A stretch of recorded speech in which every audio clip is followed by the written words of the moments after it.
was a TV series that I had on my mind recently that I had watched before. I don't know if I've done a review of it on this channel, but it was on my mind recently and I thought it was time for a rewatch of it. And that show was from the universe of Doctor Who, Class. For those who don't remember, Class was a short-lived spin-off of Doctor Who that ran for one series comprising 8 episodes online in 2016.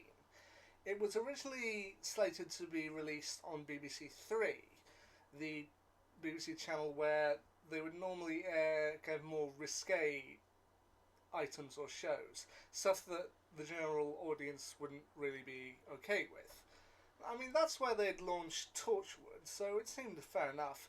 But at the time, while it's back again now, at the time BBC Three was gradually being phased out, so it was eventually released via iPlayer, and as a result of which not a lot of people saw it, and it was ultimately cancelled after one series.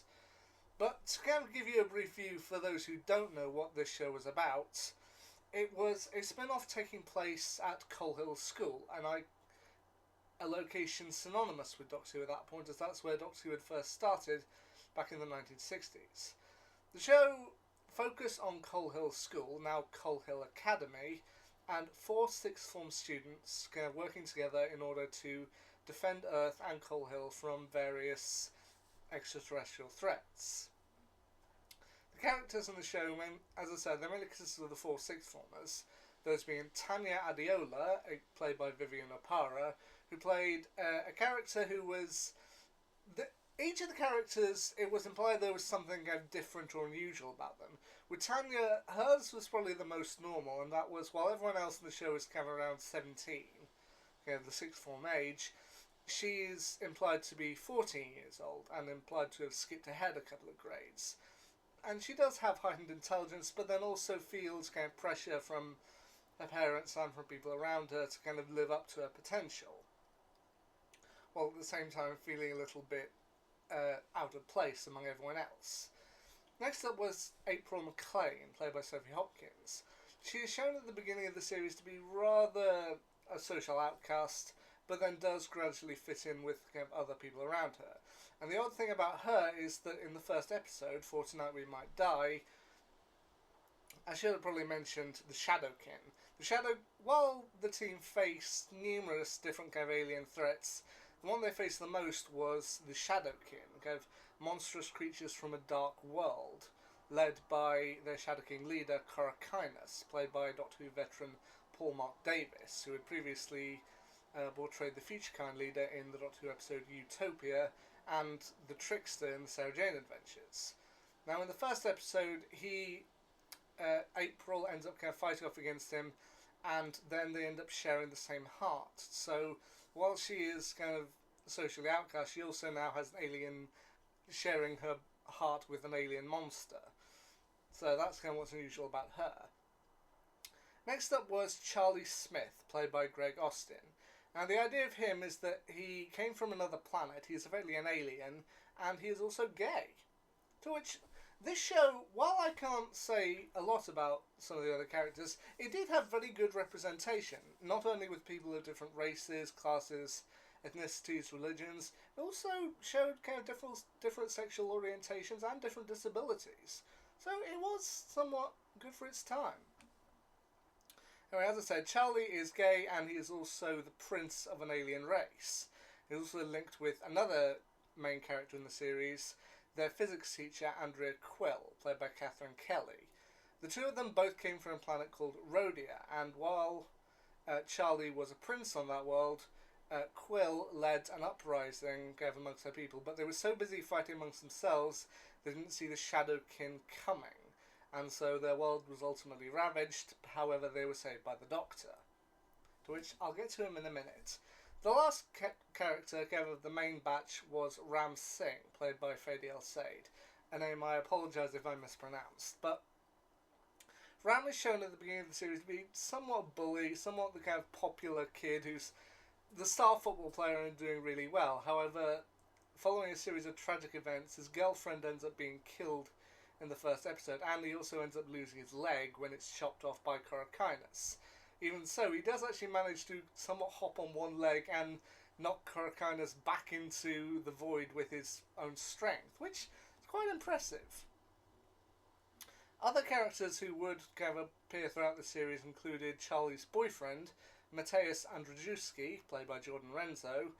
They would start off the series with the same head teacher that had been in main Doctor Who, Francis Armitage, played by Nigel Betts. However, he would end up being killed off in the second episode, the coach with the dragon tattoo, and would end up being replaced with a new head teacher, Dorothea Ames, played by Pookie Quesnel, who is shown to be working for a mysterious organisation within the school, the Governors. Now, my favourite episode of the entire show was the first episode, For Tonight We Might Die, which kind of shows everyone attending an autumn prom, mainly put together by April, kind of on her own, as nobody else seemingly wanted to help her. However, the Shadowkin end up attacking, as I said, cutting off Ram's leg, and while I should also have mentioned, Quill is kind of sent to protect Charlie, or she's assigned to protect him. However, she cannot use weapons of her own, and when her own weapon gets destroyed, they think they're going to have to die well, only for Peter Capaldi's 12th Doctor to show up to help them save the day. Now, many people didn't actually like this because I think the best way to describe this is if you have to get in the main actor from the parent show to help during a spin-off series, it doesn't imply much confidence in the series. I personally didn't see it that way. I think with the rest of the episodes, I thought they all did kind of really well with what they were given. And I honestly thought it was a fun show. I mean, having watched Buffy the Vampire Slayer, I think in the time since, I think I watched it the same year that Class came out, 2016, I actually really like this show.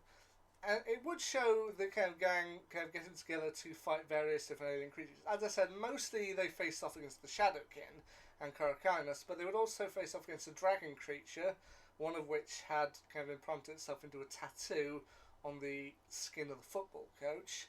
Alien vines, which would appear to people as kind of loved ones who had died, and they tried to seduce Tanya. Alien petals, which seemingly kind of burned the flesh. That was quite unnerving. And in one of the episodes, Detained, Tanya, April, Charlie, Ram, and Mateusz end up being locked up in detention. And then, thanks to an alien asteroid that's also an alien prison, they end up being knocked outside of time and space. And the asteroid, when they pick it up, it forces them to tell the truth. Which honestly does actually make for a really entertaining story, just seeing everyone slowly admit their own truths while holding it. Such as Mateusz admits he's slightly scared of Charlie. Tanya admits that she fears everyone sees her as like a little sister or as a baby because she's younger than the others. Ram admits that he loves April, but he knows she doesn't feel the same way. April also admits she's scared to love Ram, like she's scared that he loves her, but she doesn't entirely feel the same way. And Charlie admits that he wants to use the kind of big weapon of the series in order to wipe out the Shadowkin. Honestly, I felt this series was a lot of fun, and with the final episode ultimately ended on a cliffhanger. Final episode being The Lost. And it ultimately ended with some pretty big cliffhangers, including April's mind, after having been killed during the finale, April's mind now passes over into Karakinas' body, meaning she is now inside his body, which that could have led to a lot of fun.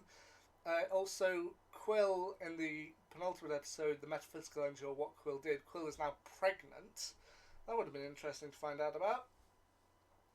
And the kind of big reveal was with the Governors, as when Dorothea kind of returns to them, they admit their disappointment in her and turn their backs on her, in which she is ultimately murdered by a weeping angel.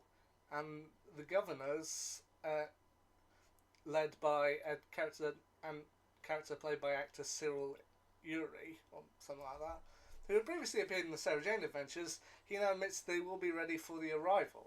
What was the arrival? Well, we'll never find out. I mean, the show debuted in 2016, so even though it only lasted for one series, I doubt we're going to get a follow-up now, given that we're now in 2025, 9 years after it was broadcast. It doesn't feel that long, probably because of COVID, like we're now kind of all missing a small portion from our memories, but just I feel it's possibly a bit too late now for us to see what truly happened. But I honestly felt this was a fun series to come back to. Anyway, what are your thoughts on Class? Let me know down below in the comments. Did you like the series? Did you think it was a bit of a nothing? Did you actively hate it? Let me know. Anyway, until next time, see ya.